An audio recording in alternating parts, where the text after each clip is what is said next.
Hello friends, आपका अपना YouTube channel civilian 2.0 में फिर से स्वागत है। मैं आपके लिए फिर से एक छोटा सा वीडियो लेक्चर लेकर आई हूँ, जिसमें कि हम क्या देखेंगे, रॉलेट एक्ट के बारे में देखेंगे और जलियांवाला बाग हत्याकांड के बारे में देखेंगे, होम रूल लीग के बारे में इस वीडियो लेक्चर में हम देखेंगे।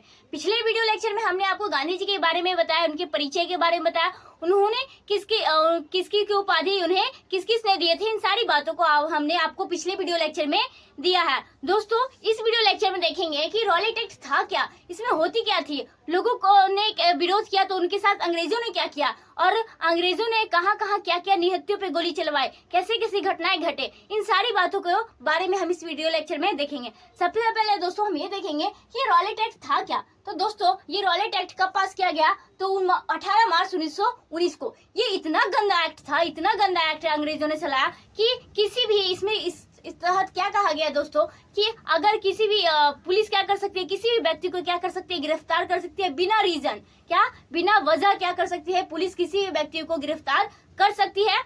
तो इस बात को पास किया गया जब इंग्लैंड में क्या किया गया, गठन किया गया, उसका फिर पास किया गया। तो पास किया गया तो दोस्तों 1918 में जब ये बात का रिपोर्ट भारत में आया तो लोगों ने, इसके बड़े भारतीय नेताओं ने क्या किया, इनका कड़ा विरोध किया। उसके बावजूद ने अंग्रेजों ने क्या किया, बहुत ही ज्यादा मतलब इतना क्रूर था वो अंग्रेज कि फिर भी इतने मतलब विरोध करने के बाद भी उसने ये 18 मार्च 1919 को क्या कर देते हैं, भारत में पास कर देते हैं और लोगों को जब चाहा मन चाहा गिरफ्तार करना शुरू कर दिया। इसी के समय क्या किया जाता है, महात्मा गांधी को भी क्या कर लिया जाता है, गिरफ्तार कर लिया जाता है। क्यों? क्योंकि वो क्या करते हैं, देशव्यापी हड़ताल चालू कर देते हैं। क्या, जब ये इस तरह की घटनाएं हो रही थी, एक्ट चलाया गया तो इसके विरोध में, ठीक है। जब वो इस गांधी जी को गिरफ्तार करके कहाँ भेज दिया गया दोस्तों, तो पंजाब में पलवल जिले में गिरफ्तार किया गया और कहाँ भेज दिया गया, तो उनको मुंबई भेज दिया गया था। तो और उसी के बाद क्या किया जाता है, किन दो नेताओं को, भारतीय दो नेताओं को पुलिस गिरफ्तार कर लेती है, किनको, सैफुद्दीन किचलू और डॉक्टर सत्यपाल को क्या कर दिया जाता है, गिरफ्तार कर दिया जाता है। जिस दौरान क्या होता है दोस्तों, उन्हें अमृतसर भेज दिया जाता है गिरफ्तार करके। उन्हीं को छुड़वाने के लिए क्या किया जाता है, जलियांवाला बाग में क्या करती है, एक सभा बुलाई जाती है, एक मीटिंग होती है।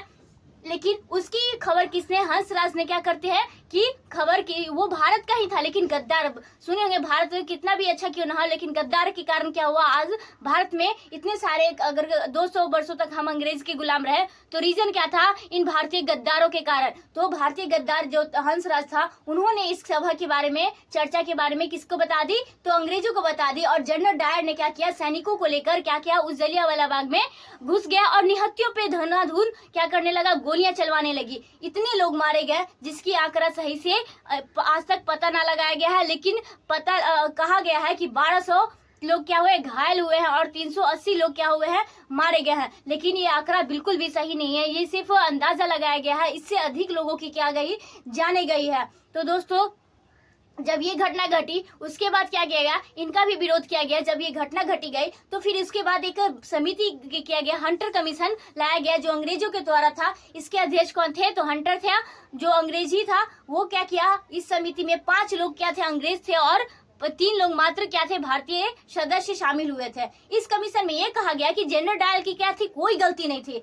बेचारा उतना सारे लोगों की, भारतीयों की गोली चलवा दी और उससे कहा गया कि उसकी कोई गलती थी ही नहीं। उसने जो किया वो क्या किया, सही किया। उसे सही साबित कराया गया किसको, जनरल डायर को। और उसको क्या किया गया, लंदन में क्या किया गया, सम्मान किया गया, एक तलवार, सम्मान के रूप में एक तलवार और 2600 पाउंड की राशि, धनराशि उसे दी गई। किसको, तो उस जनरल डायर को जिसने क्या किया था, जलियांवाला बाग में निहत्थियों पर गोली चलवा दी थी। तो ये सारी घटना जलियांवाला बाग की थी। जब वो गोली चलवा दी तो उसके बाद क्या करते हैं, मदन मोहन मालवीय की वापस इसको कांग्रेस ने क्या किया, जांच करने के लिए इस सभा एक समिति बनाती है, जिसके अध्यक्ष नेतृत्व कौन कर रहे होते हैं, तो मदन मोहन मालवीय कर रहे होते हैं। तो मदन मोहन मालवीय के नेतृत्व में ये समिति चलती है, जांच की जाती है और ये कहा जाता है कि जनरल डायर को क्या मूर्खतापूर्वक या जल्दीबाजी में उसे सही ठहराया गया है, जो कि गलत था। और बाद में एक क्या करते हैं, उधम सिंह, कौन थे, हमारे भारत के एक महान वीर, जो क्या करते हैं कि उधम सिंह क्या करते हैं, वहां लंदन में जाकर घुसकर किसको, जनरल डायर को गोली मार देते हैं और उनकी हत्या कर दी जाती है। ये सारी कहानी किसके बारे में थी, तो जलियांवाला बाग और रॉलेट एक्ट की सारी बातों को हमने आपको लिख कर समझाया है। तो दोस्तों इससे आपको बहुत प्रश्न पूछे जाते हैं कि जलियांवाला बाग में क्या होता है, किसको गिरफ्तार करने के कारण इन शांति सभा को बुलाया जाता है। तो ये सारी बातों को हमने आपको नोट डाउन करके लिख दिया है, समझा दिया है। तो आपको हमने सारी बात पहले बोलकर समझाया, उसके बाद लिख करके नोट डाउन भी कर दिए हैं, जिससे क्या होगा कि आप आसानी से क्या कर सकते हैं कि याद कर सकते हैं, पढ़ सकते हैं, लिखकर समझ सकते हैं। तो दोस्तों एक एक करके हम यहाँ से देखते जाते हैं कि भारतीय क्रांति को दबाने के लिए किसने, तो इंग्लैंड ने के न्यायाधीश कौन, सिडनी रॉलेट की अध्यक्षता में क्या करते हैं 10 दिसंबर 1917 को इस समिति का गठन करते हैं, जिसके तहत क्या कहा गया दोस्तों कि पुलिस किसी व्यक्ति को क्या कर सकती है, गिरफ्तार कर सकती है। और ये इतना गंदा एक्ट था कि इसे भारतीयों ने क्या कहा, काला कानून कहा गया, जिसमें कि बिना अपील, बिना वकील, बिना दलील के क्या किया जाता था, इसमें किसी व्यक्ति को गिरफ्तार कर लिया जाता था। तो दोस्तों इस समिति का रिपोर्ट 15 अप्रैल 1918 को क्या करता है, भारत में आती है और भारतीय नेताओं ने इसकी क्या किया है, कड़ा विरोध करने के बाद भी 18 मार्च 1919 को क्या करते हैं, यानी कि 1 साल 3 दिन बाद क्या करते हैं, उनकी क्या करते हैं, पास कर देते हैं भारत में। और ये चालू हो जाता है कि रॉलेट एक्ट में किसी भी व्यक्ति को पुलिस क्या कर सकती है, गिरफ्तार कर सकती है। इसे भारतीयों ने क्या कहा, काला कानून कहा गया। तो पूछा जाता है कि काला कानून किस एक्ट को कहा जाता है, तो रॉलेट एक्ट को काला कानून कहा जाता है। रॉलेट एक्ट कब पास किया गया, तो 18 मार्च 1919 को किया गया, का नाम दिया गया इतना था। इसे बिना वकील, बिना दलील और बिना अपील का कानून कहा जाता है। तो ये भी प्रश्न भी आपसे पूछे जाते हैं। नेक्स्ट, इस एक्ट को क्या कहा जाता है, the article and the revolutionary crime act भी कहा जाता है। तो इन सब बातों को आप ध्यान में रखिएगा।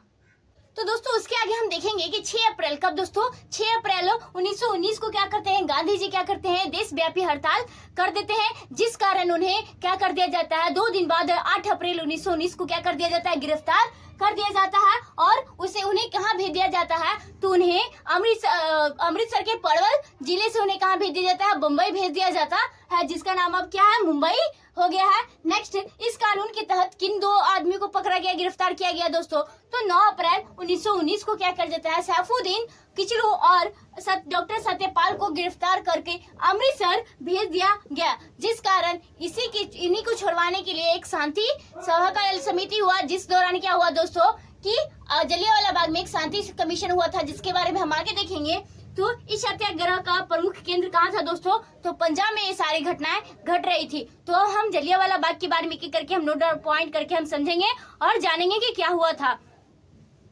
तो दोस्तों हम नेक्स्ट देखेंगे जलियांवाला बाग हत्याकांड के बारे में। तो कब होता है दोस्तों, तो ये 13 अप्रैल 1919 को होता है। इसके पीछे का रीजन क्या होता है दोस्तों, जब डॉक्टर रॉलेट एक्ट के तहत किनको, तो डॉक्टर सत्यपाल और सैफुद्दीन किचलू को जब गिरफ्तार कर लिया जाता है, तो उसके लिए उनको छुड़वाने के लिए एक जलियांवाला बाग जो कि कहाँ, पंजाब में स्थित है, पंजाब में अमृतसर में स्थित है, वहाँ पे क्या किया जाता है, एक सभा, शांति सभा का आयोजन किया जाता है।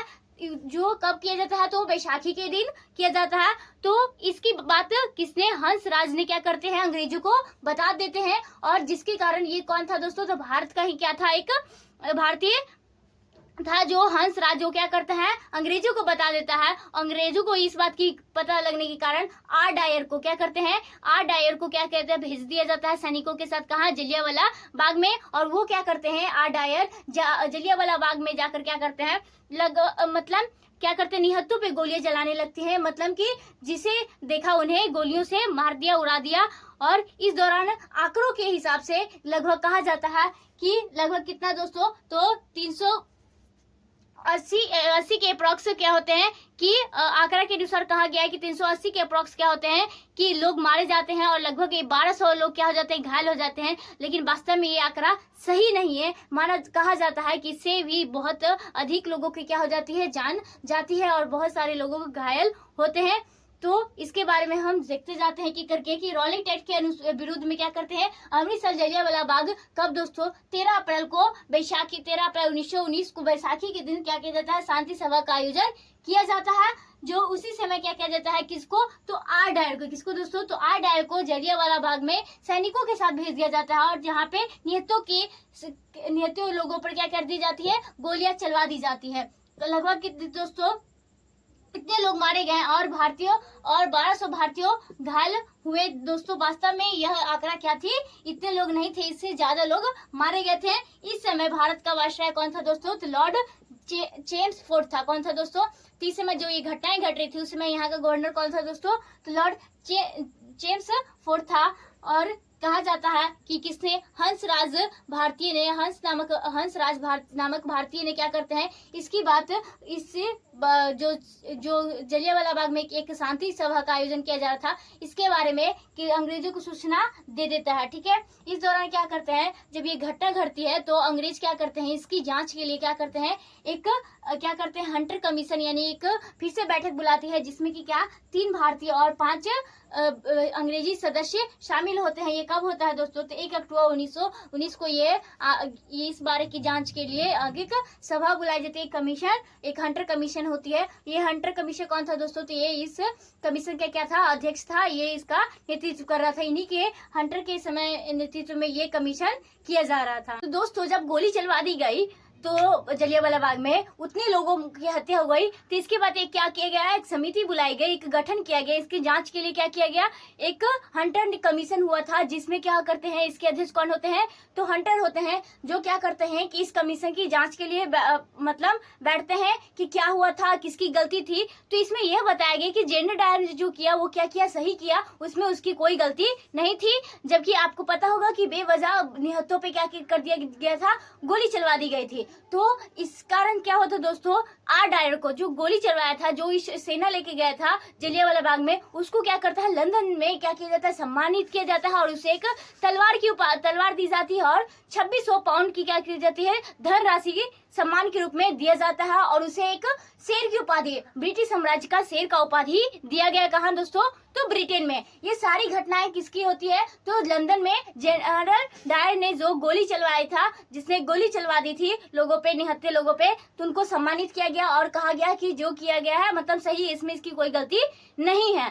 फिर बाद में क्या करते हैं, यहाँ की मदन मोहन मालवीय कांग्रेस के जो समिति होती है, ये क्या करती है, एक समिति बनाती है और क्या करती है, मदन मोहन मालवीय के नेतृत्व में क्या करते हैं, इसकी बैठक बुलाते हैं और आपस में चर्चा करते हैं और बताते हैं कि जो जनरल डायर था वो क्या था दोस्तों, उसने क्या किया है, उसको मुख्यता पूर्वक किया, जल्दीबाजी में क्या किया था, उसने कदम उठाया और उसे सही साबित कर दिया गया। किसको, तो डायर को जो गोली चलवाया था। तो ये सारी बातों को हम एक एक करके देखेंगे। इसी विरोध में रविन्द्रनाथ टैगोर ने क्या किया था, रविन्द्रनाथ टैगोर ने जब ये क्या किया था, इन सारी बातों को विरोध कर रहे थे, उसी समय इन्होंने अपनी क्या सर की उपाधि त्याग कर दिया। किसने दोस्तों, तो रविन्द्रनाथ टैगोर ने। नेक्स्ट दोस्तों, इस समिति के अध्यक्ष कौन थे दोस्तों, जो हंटर कमीशन चलाया गया था जांच के लिए, तो जो अंग्रेजों ने किया था, तो उसमें क्या किए थे दोस्तों, मात्र 3 सदस्य क्या थे, भारतीय थे, बाकी 5 सदस्य अंग्रेज थे, जिसमें क्या किया गया, आर डायर को सही साबित किया गया और कहा कि उसकी गलती नहीं थी।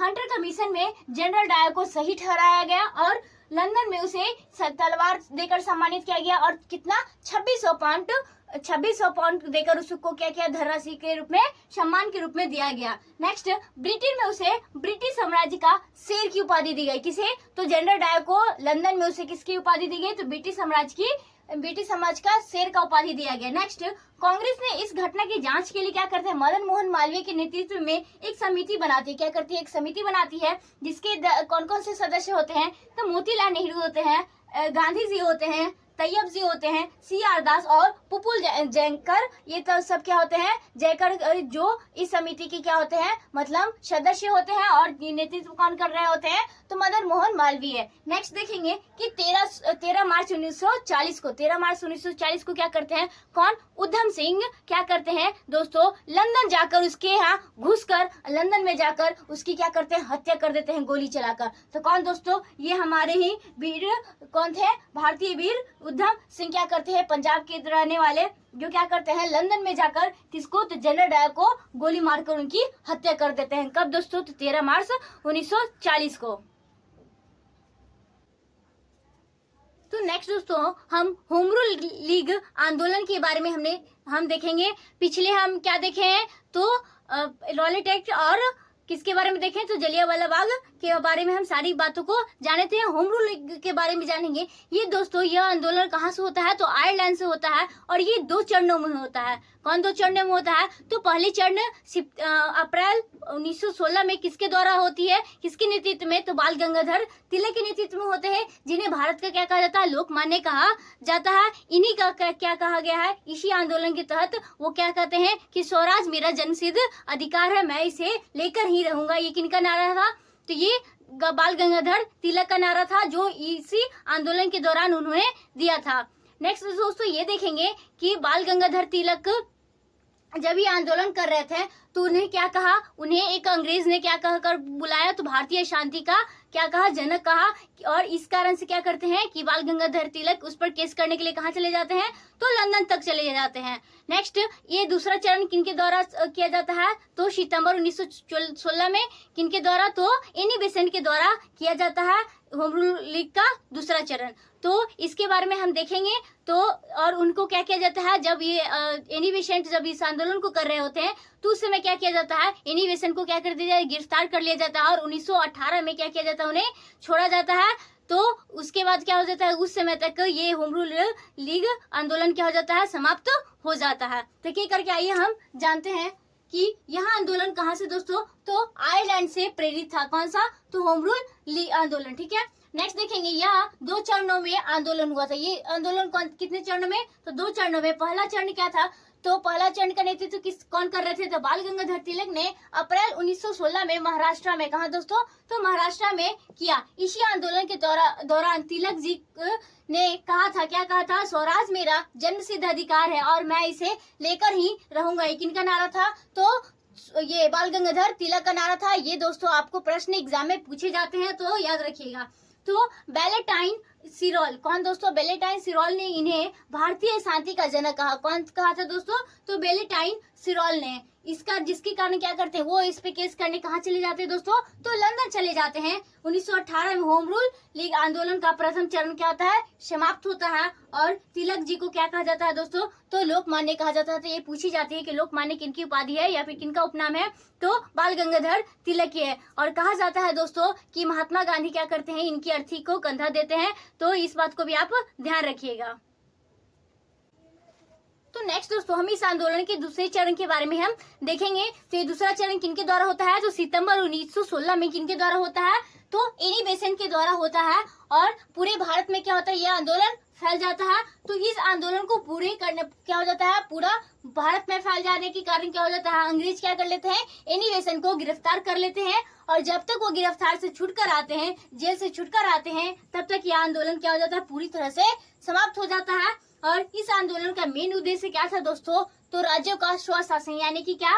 राज्य का स्वशासन कहने का मतलब क्या था कि भारत की जनता यह क्या कर जो स्वशासन यानी खुद का शासन चाहती थी, अंग्रेजों का गुलाम नहीं चाहती थी। तो दोस्तों हमने आपको सारी बातें 3 अलग अलग तरह के आंदोलन बताए जो कि गांधी जी के समय हुआ था। तो ये आप अलग अलग भारतीय जो महान क्रांतिकारी थे उनके योगदानों के बारे में हमने बताया, किस तरह से अंग्रेजों ने हमारे साथ मतलब एक गलत व्यवहार किया, जो अत्याचार किया। तो उन लोगों में जो महान क्रांतिकारी थे उन लोगों ने अपना अपना किस तरह से योगदान किया, तो इसके बारे में हमने देखा। तो दोस्तों नेक्स्ट वीडियो लेक्चर में हम आगे के आंदोलन के बारे में हम देखेंगे, आगे के बारे में जानेंगे कि आगे क्या घटनाएं घटती है। तो आज का वीडियो लेक्चर यही रखते हैं दोस्तों। अगर आपको अपना वीडियो लेक्चर अच्छा लगा हो तो अपने दोस्तों तक शेयर कीजिए, लाइक कीजिए, चैनल को सब्सक्राइब कीजिए। Thank you.